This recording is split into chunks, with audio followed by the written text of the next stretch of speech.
Coming up on the Making Waves VO podcast. I know a lot of other voice actors that have used the E1 and they really love it, and it's worked for them. But because I'm more in the animation sphere, a lot of companies wanted to hire me as an individual and not as a corporation, especially as a foreign corporation. So that's where it kind of got sticky, and I had to do a lot of research and talk to different lawyers and different cross-border accountants and things. And the consensus was, I think you need to apply for a different visa. Making waves. Making waves. Making waves. Making waves. Making waves. Making waves. Making waves. Making waves. Making waves. Making waves. This is the Making Waves VO podcast with Kevin Kilpatrick and Bobby Maxwell. It is the Making Waves VO podcast presented by Full Compass, fullcompass.com. We know VO. Kevin Kilpatrick here, along with my work wife, my very good friend, the one and only Bobby Maxwell. Bobby, how are you today? Hey, Kev. What you up to this week? I am up to about 5'11", and if I put on my elevator shoes, I can get all the way up to 6'1". Oh, my gosh. Did you know they're making these things, these inserts now for men to make them taller, like 2 to 3 inches taller? Oh, I'm not surprised. And I went to Deborah the other day, and I'm like, babe, they have these things. I'm like, do you wish I was taller? She goes, yeah. Like, didn't even hesitate. I'm like, I'm a little bit taller than the average height already. Anyway. That's funny because my best friend is on eHarmony. And she goes, I think every man on this platform is under 5'9". I was like, oh, wow. What is our women's fixation with men being taller than them? Because we want to wear our heels. That's what it is. That's probably all it is. All it is.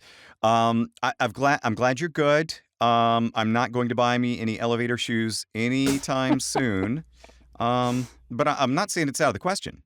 It could happen down the road. Well, flip-flop season's coming soon, so if you're going to do it, you better do it fast. Yeah. Do you remember when they called those thongs? Flip-flops? Yes. They really don't call them that much anymore because, there's thongs that people identify as underwear now. Yes. I know. Thank goodness. I'll never call them thongs again. I know. It's like, flip-flops, sandals, floss. Some people call them floss. Like, stop. Okay, I don't need that image with you saying I'm talking about the sandals, not not the underwear. Okay, we definitely got off target here, so. Yeah. Let's get back on track. We have an amazing guest, Bobby, on the Making Waves VO podcast. I met her in Dublin this past fall. We hung out. We had a great time. She's an amazing voice actor, and she's our friend from the north. It is the amazing, talented Liana Bdéwi. Bdéwi.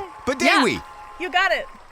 Liana Bdéwi. I was saying Liana Bdéwi, so I'm glad that you made that clear. Liana, how are you? I'm good. How are you guys? We are great. And tell us where you are in Canada. I'm in Toronto, Ontario.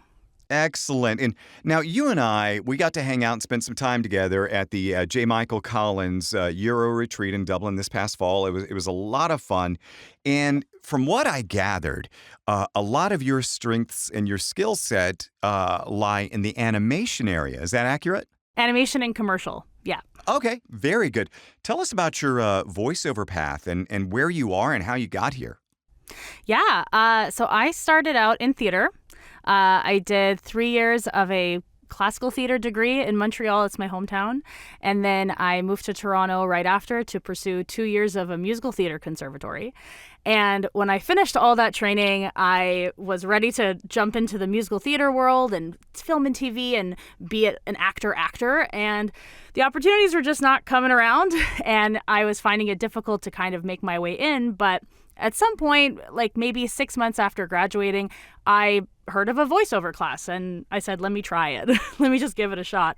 And I did. It was a commercial voiceover class facilitated by Kim Herden Studios. Kim Herden is an awesome casting director in Canada. And it was amazing. it was life-changing. That it was right then and there that I was like, this is the path I need to go on. And I found my passion, my niche, and then that became commercial, became animation, became non-broadcast VO, became video game. So I've definitely explored many different genres of VO, and I keep exploring as they keep coming along. And I've been doing it now since 2015. I went full-time in 2018. That's amazing. Wow. That is amazing. Thank so you. Toronto must be really, really huge. I've never been to the city, but because all the voice actors, the Canadian voice actors I know, the majority of them live there. So you have a pretty good community of voice actors? Yeah, we're small but mighty. But I would say the bulk of the work is in Toronto and in Vancouver. And you and Kevin share an agent out of Canada. Is Tada in Toronto, Kevin? Yes, yeah. Yeah. Yeah. We love, I don't know about you, Liana, but I love Tanya and Krista and Anna Marie and everybody at Tada. They're just, it's a great agency and they provide great opportunities. And, they care about we voice actors. Is that the impression you get too? Oh, yeah, I love them. I've been with Tada for almost 10 years. Oh, so wow. She took me on when I was kind of fresh out of theater school. So she really helped me so much in managing my career as well, and helping me grow as a voice actor, and, pushing me to also advocate for myself in freelance situations, and how to deal with client negotiations one-on-one. So she's awesome. I love Tada. I love Tanya, Krista, Anne Marie. They're such an awesome agency. Hola, this is Jenny Alvarez, and you're listening to the Making Waves VO podcast with Kevin and Bobby. We're going to get to, part of the reason why Liana is here is to tell her story about potentially coming to the United States. We think it's a thing, and all the steps that she had to go through in that process from Canada to get here to work in the United States. We're going to talk about that part of the story coming up in just a little bit. But I want to get into some of the nuts and bolts of what you've been up to, Liana. So what have you been working on, let's say, the last couple of weeks? Have you got any exciting projects you've been working on that you can share? Or is it just some, run-of-the-mill narrations? Or what have you been working on? Some run-of-the-mill stuff. Definitely some regular non-broadcast clients coming through. A show that I voiced, we've been working on for the last 2 years, premiered in January, and there's new episodes every week. It's called Lana Longbeard, and I voiced Lana. It's a really cute show about like a Viking family, and they have all these adventures and these quests. I think it's only available in Canada at the moment on CBC Gem, but that's kind of my big project that's unfolding week by week as I'm seeing the final episodes air and seeing all this amazing work come together on screen.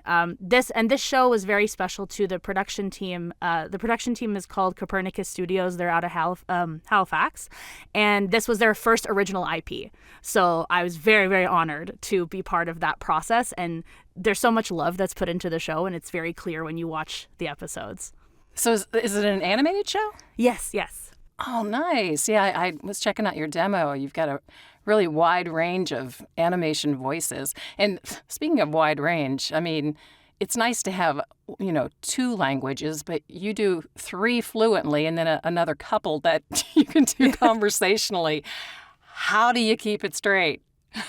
Well, I mean, English and French are a lot. The bulk of my work that I do within my Canadian clients and through Tada is in English and French. So that's kind of easy to navigate because those are pretty straightforward. The Armenian jobs are few and far between. But the coolest job I got to do, because I speak Armenian, was about in 2023. I auditioned for a Disney episode, and this was through my LA rep, and she sent it to me, and they were like, hey, we're looking for an Armenian talent who can speak Armenian ideally for this Disney episode. And I was like, pinch me, I'm dreaming. This is not real. And so I auditioned, and I didn't know what to expect. And then I had a callback, and then I had a booking, and it was unreal. And obviously I had to keep very hush-hush about this. for about a year until the episode aired. And when the episode did air, I didn't know, but it was the first time that an Armenian character was ever represented at Disney. So that was a huge, huge honor, massive deal. Didn't know what I walked into when I was just doing my job. When I went into the booth, I was like, just do your job, listen to direction.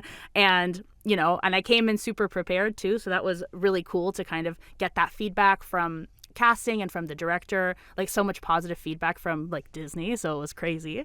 So that's probably the most important job that I've voiced, because once the episode aired, I was getting so much feedback from Armenians from all over the world talking about how they felt so seen and represented and how important it was. So it was definitely a big milestone for me.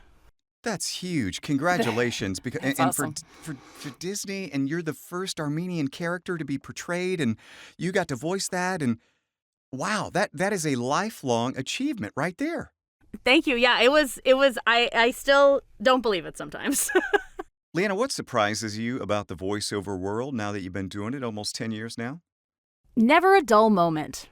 Never a dull moment with the kind of jobs that come through, the kind of castings that are needed, the direction that even in the commercial world, sometimes what comes through. So what I love about it is that it's so exciting. Every day there's something different. I'm always challenging myself as a performer. Anytime I feel like I'm getting too comfortable is when I'm in trouble because that's when I'm not really like putting in my all. So it definitely keeps me on my toes for sure. You're not jaded yet?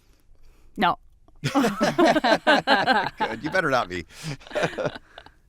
So you said primarily commercial and animation, but I saw some demos like documentary and audiobooks and IVR. Is that something that your agent will send you, or do you actively pursue and market in those?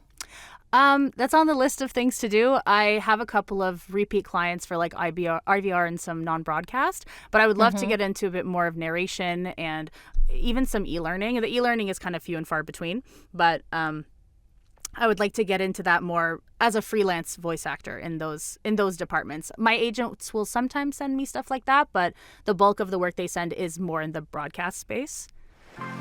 Don't go anywhere. The Making Waves VO podcast returns in a moment.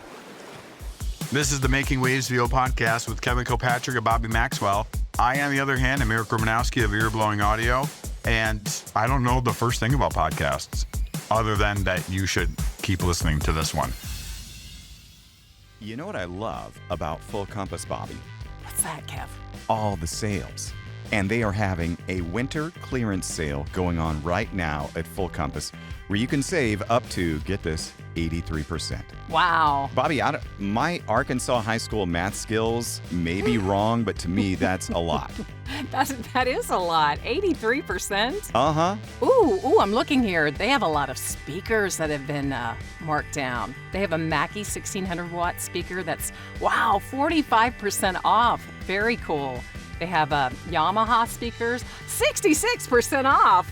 Nice. So what we do in our world, we need gear, right? We need it all the time. Sometimes we want to upgrade. Maybe you want a new interface. Well, check this out. You can get a new interface on sale right now, a Universal Audio Volt 476 for 35% off. Wow. 35% off. Now that thing lists at $459, and so now it's $299 for a limited time. That is a great deal. There's other interfaces on sale, but all kinds of gear for everything you might need in your studio. And don't forget that Full Compass always has the low price guarantee, and they have a free 2-year service and repair plan. Plus, they can do free shipping on orders over $49. This is an amazing sale. If you have questions about your purchase and you want that knowledge, that feeling of knowing that you've got the right thing for your needs, call and talk to one of the friendly professionals there at Full Compass at 800-356-5844. Exceptional service since 1977 at Full Compass. FullCompass.com. We know VO. And now back to Making Waves. We're chatting with Liana Bdéwi, and we're talking about voiceover, and we're talking about moving to the United States. In this current environment we're living, there's a lot of people that are exiting the United States.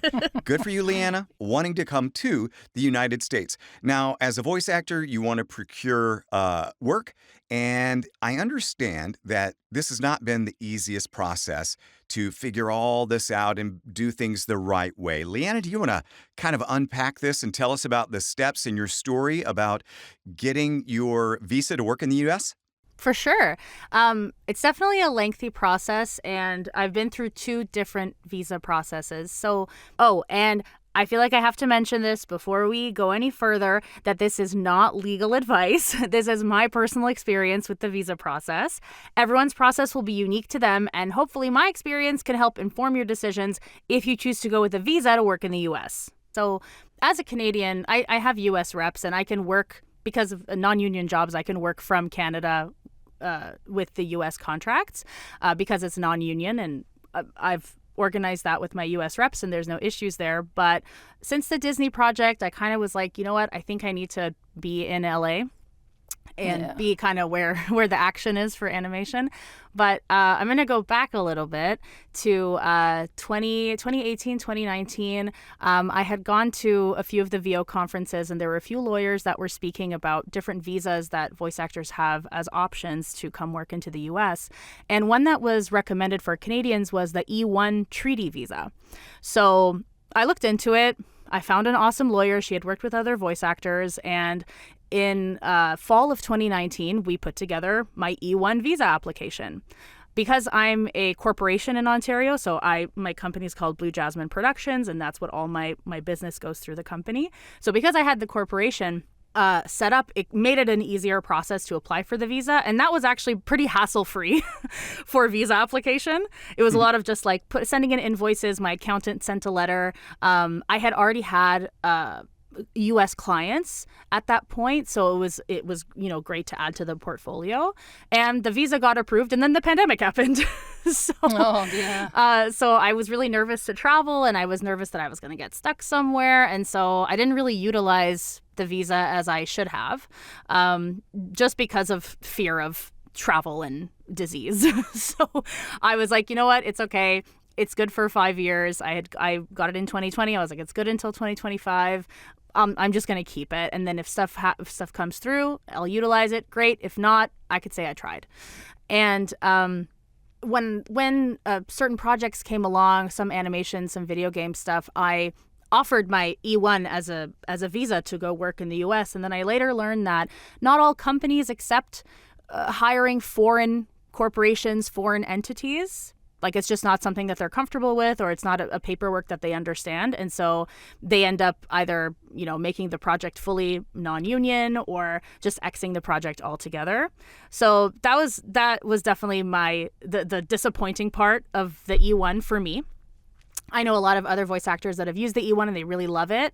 And it's worked for them. But because I'm more in the animation sphere, a lot of companies wanted to hire me as an individual and not as a corporation, especially as a foreign corporation. So that's where it kind of got sticky, and I had to do a lot of research and talk to different lawyers and different cross-border accountants and things. And the consensus was, I think you need to apply for a different visa. So fast forward to August of 2024, I found another lawyer that specializes in O1 visas. So O1 visas are for extraordinary abilities, and they're given to like athletes, academics, artists, filmmakers, anything Actors? actors. So there's O1A is for academics and athletes, and O1B is for anything creative. Okay. So I kind of went down that path, which was a completely different process. I started the process October 21, 2024, and I ended up filing all the paperwork and giving everything to my attorney within 4 weeks, which is very fast. Usually this process takes 3 months. But because of the new administration and things shifting, we weren't sure what kind of delays we might run into. So my attorney had advised, let's get everything done before the end of the year. So that process was an insane 4 weeks of just me sitting on my computer, like 9 a.m. to 11 p.m. looking through all the works that I've done, contracts, email exchanges, proof of viewership on certain things. So like if I was voicing a commercial, can I find the YouTube video with the views on it to show that it was extraordinary? Finding references. Who could I add? I needed 8 references to put on my application. And in the end, my entire portfolio came up to about 700 pages. So Wow. that was definitely a hefty package. And when I asked my attorney, I was like, is this too much? Like, should we maybe? And she was like, no, like, send everything to me. I will organize it. But you did a great job in just putting everything together, because you want to be able to have as much stuff as possible to avoid getting what they call an RFE, a request for evidence. And that happens when your portfolio, gets to immigration, and then they feel that maybe something is missing or they want more information. The more evidence you have, the less likelihood that will happen. So that's kind of the process of it. I really, really shrunk it down to like the bare bones of what it is. But so everything was sent in. I'm now in the waiting period. I think I'm hopefully going to hear some news by May. But we'll see. I know that there's some delays going on because of the changes that are happening. So, but I was like, you know what? I did it. It's out of my hands. It's not in my control anymore. And hopefully it goes through. And that's kind of my visa story. I had no idea it was that complicated. That's crazy. It seems like it would be easier to go on 90 Day Fiancé, you know? I mean, I've had a lot of people say that. I have had a lot of people that got their O1 and they're like, you know what? Should have just married somebody. Yeah. This is a fascinating story, Liana. And let's go back to the decision to say, hey, I'm going to LA. What was that like? What made you get to that point? I felt like I feel like I'm not getting as much opportunity as I could be getting because I'm not in the city and because a lot of projects require you to be in studio. And I feel like I am missing out on some of those things, especially for video games. I'm kind of delving in a bit more into video games in the last few years. And a lot of really big studios like to have you in their home-based studio, wherever that may be. And there's just so many of them in Los Angeles, and same with some of the animation studios as well. So just to kind of be where the action is happening. And I think previously, like earlier on in my career, I don't think I would have felt ready to take that leap. But given the experience and I've been doing it full time, for 7-8 years at this point, I feel like I'm ready to take that step. And I feel like I'm going to be not as intimidated going into it. When I got into voiceover, I remember them saying, you have to be in LA. And then it kind of eased up and they said, yeah, we're, with the pandemic and everything, a lot of stuff is going with Zoom or whatever, digital online. And then Dallas and Austin kind of became big animation cities. So what is it exactly about that genre that most of the good jobs are in LA? If every other genre is okay, Kev can do a documentary on Zoom and be okay with it. What is it about animation? And I may know the answer if Liana doesn't. Okay. Well, I know for sure it's with continuity.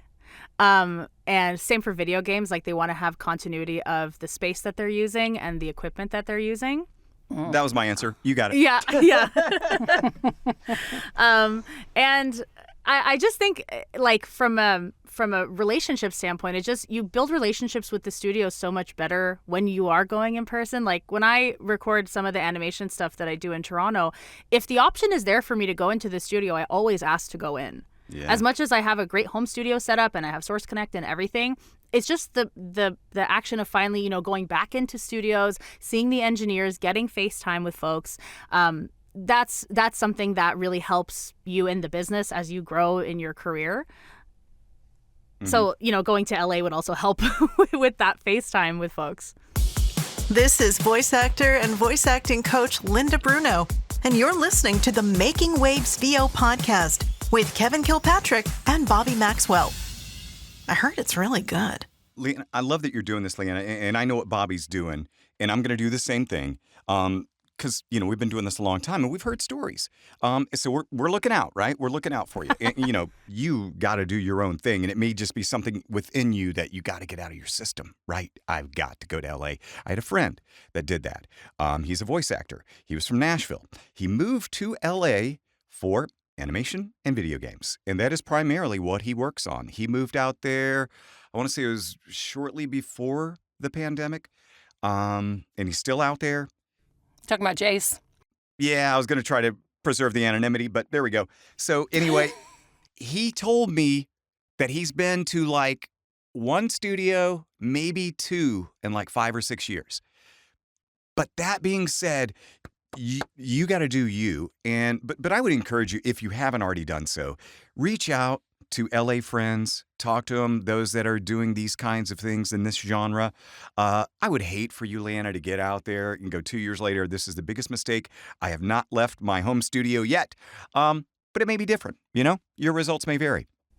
Yeah, and I know that might be the case. I actually did speak to another Canadian fellow VO who just moved down there in September, and he kind of said the same thing, just to expect to do more home records than in-studio records. But the O1 visa has been in kind of the back of my mind since I was even in theater school, because that was a visa that they were, telling us theater kids to say, hey, if you want to be on Broadway or if you want to do film and TV in the U.S., like, this is the ticket. You got to get this visa.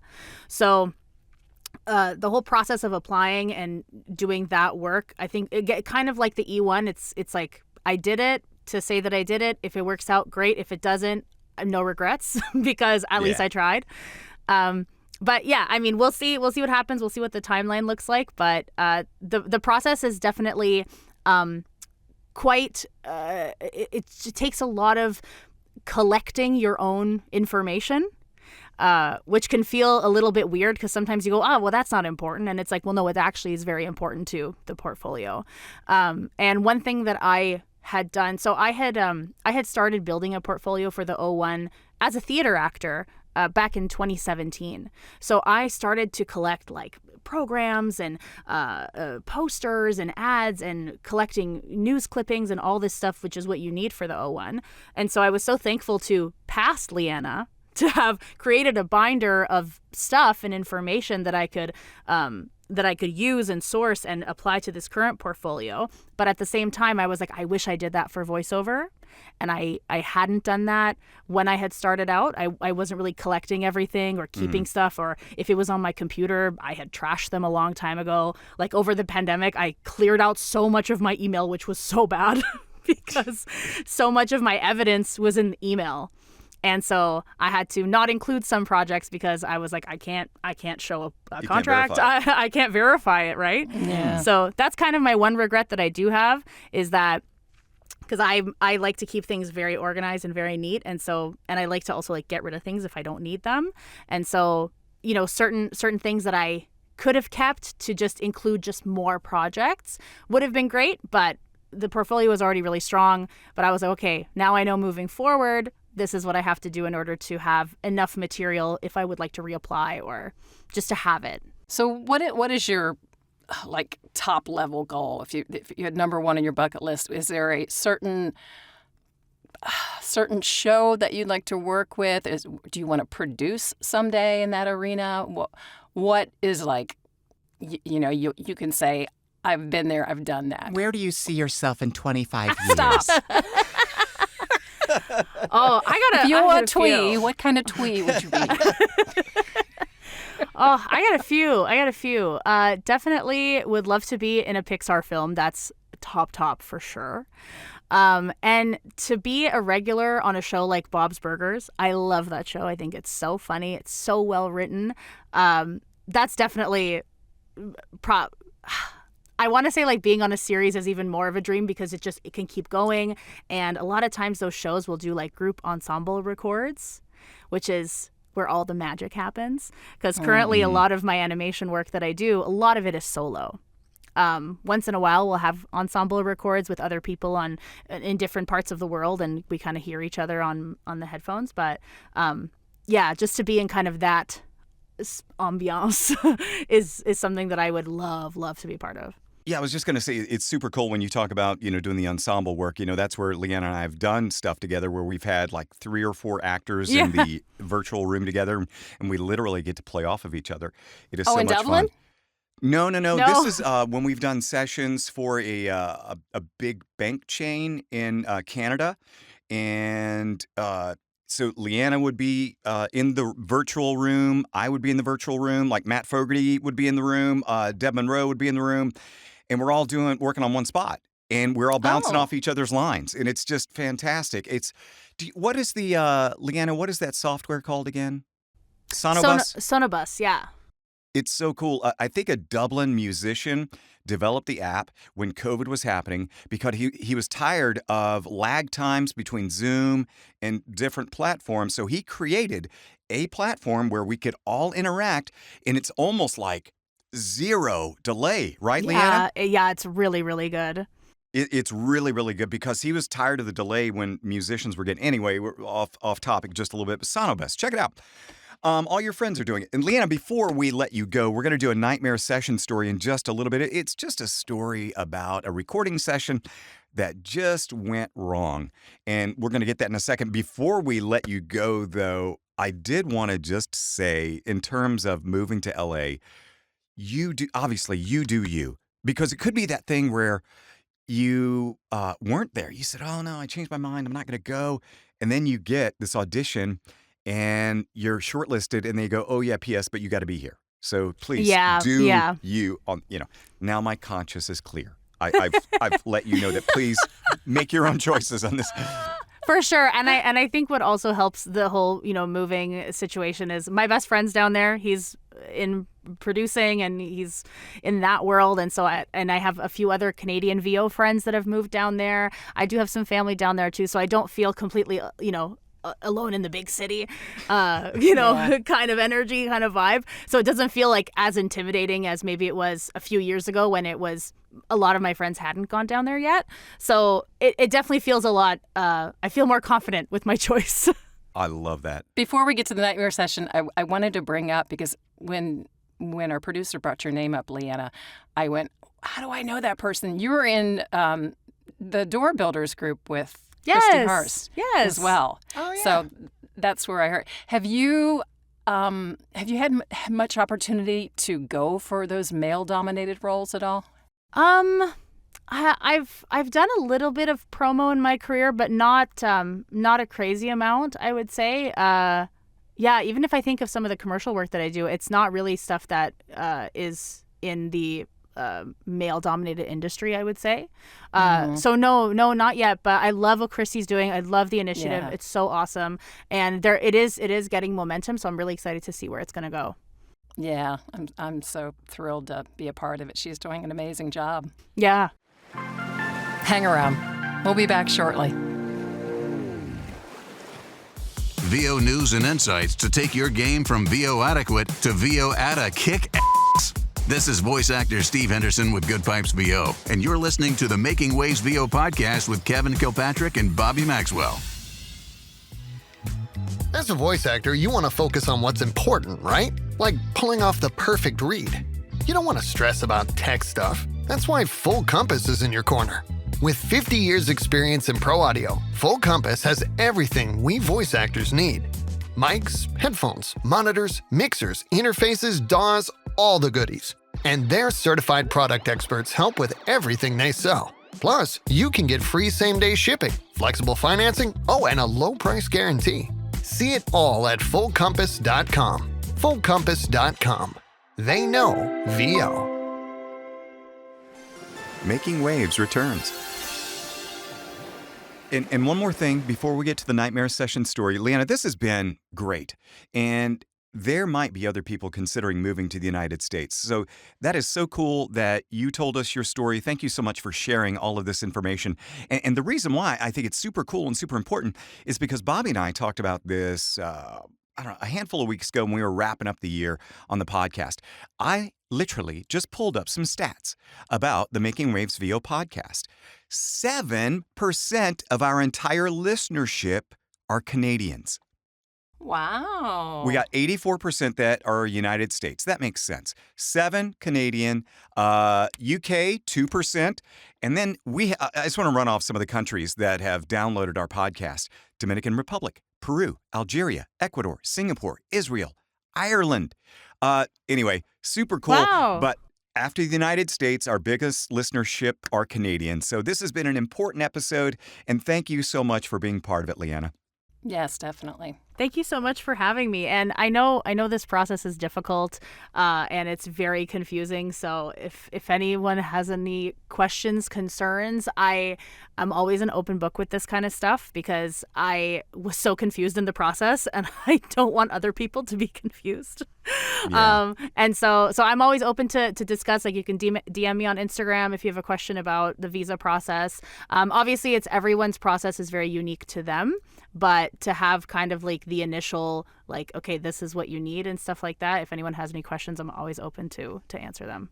That's awesome. We'll get all your social stuff and email here in a second. But now let's go to the nightmare session story.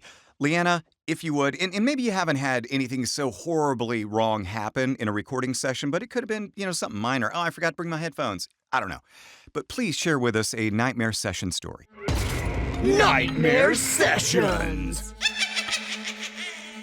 Yeah, I thankfully haven't had anything that has been so nightmarish that I was like, that's it, I'm done. But there's been 2 instances where I lost power in the middle of a Source Connect session. And I felt like I was living a nightmare, so that was bad. One time I was doing a session over Source Connect at my home studio at my parents' house in Montreal. And their house tends to lose power often because they're always doing work in the neighborhood. And the whole power shut off. And I was like, oh my God, the Wi-Fi is down. And so I didn't have an extra power generator. I had nothing. So I had to hotspot my phone for Source Connect. And it worked, which was insane. And the client was so nice and so kind. They were like, you know what? We'll just get you on the phone and we'll just direct you over the phone. You can send us the file. So that was awesome. The second time I lost power was a regular commercial client that I've been working with. Again, over Source Connect. I was in my Toronto home studio and the whole city lost power. Oh, wow. Wow. And I'm sitting there going, I don't know when it's coming back. Where was the end client for that session? The end client was in the U.S. Okay. And there was a massive storm or something. It was in the middle of the summer and we just fully lost power. The whole building just shut down and whole entire neighborhoods were shut down. And again, I was like, oh my God, I'm so sorry. Can I please just hotspot my phone? You wouldn't believe this, but the power's gone. Did you lose them in mid-session? Did you lose communication? Yeah, it just cut. Wow. And so I don't, and it's worst feeling. Everything just went black. And so that was terrifying because I was like, what's going on? And we kind of went through the session. It was very choppy, but because I always send them a backup and we always record a backup, they were like, it's totally fine. And I feel like at first they didn't believe me when I told them that the whole city lost power. The whole city lost power excuse. I was like, please Google it. I'll be right back. But they were thankfully so nice and they were so great about it after the fact. And I've been working with them for 2 years. So they were like, we know that you have a good setup. We know that, this is not an excuse or something. But yeah, those were the 2 moments where I was like, okay, good thing I have a lot of data on my phone. Let's hotspot. Oh my gosh. Well, if anybody does want to get a hold of you, whether it's questions to get a work visa or to hire you, how can they reach out, Liana? They can reach out to me via my website, lianabdéwi.com, or my Instagram or LinkedIn. Everything is at Liana Bdéwi. Yeah, feel free to reach out on LinkedIn or Insta or email. Liana, this has been fun. Thanks for joining us on the Making Waves VO podcast. Thank you so much for having me. This was so great. I had no idea what a pain in the ass it was to try to move to the United States and do some work. And I did not know that anybody would want to come to the United States right now, if you know what I'm saying. I know. It's probably going to get harder, don't you think? Oh, my gosh, yeah. Anyway, we can't get into that. But Liana it was so engaging, informative, and fun to hear about all that process, knowing that it could help somebody big time. Oh, without a doubt. That's a lot of work. She must be type A person. When she said she keeps this and this and this, I'm going, wow, you just have to be really together to be able to have that stuff in a package to do something so important. So wishing her all the best that she gets it done soon. Absolutely. And we're going to have fun on the next episode of the Making Waves VO podcast. Is presented by Full Compass, fullcompass.com, Bobby. We know VO. Don't know what we're doing yet. Bobby, do you? Do you have any clues? Oh, I was depending on you. I thought this was your year. Yeah, my year. Let's see. I think we will do a discussion on... The Making Waves VO podcast is produced by K2 Media Productions with hosts Kevin Kilpatrick and Bobby Maxwell. Sound design and editing by Jason Traver. Production assistance by Lacey Deline. Publicity and social media by Shannon Scott and Silas Phillips. Be sure to subscribe to the Making Waves VO podcast on your favorite platform. For all episodes, merchandise, gear, and more, visit makingwavesvo.com. Until next time, I'm AJ McKay. Keep making waves.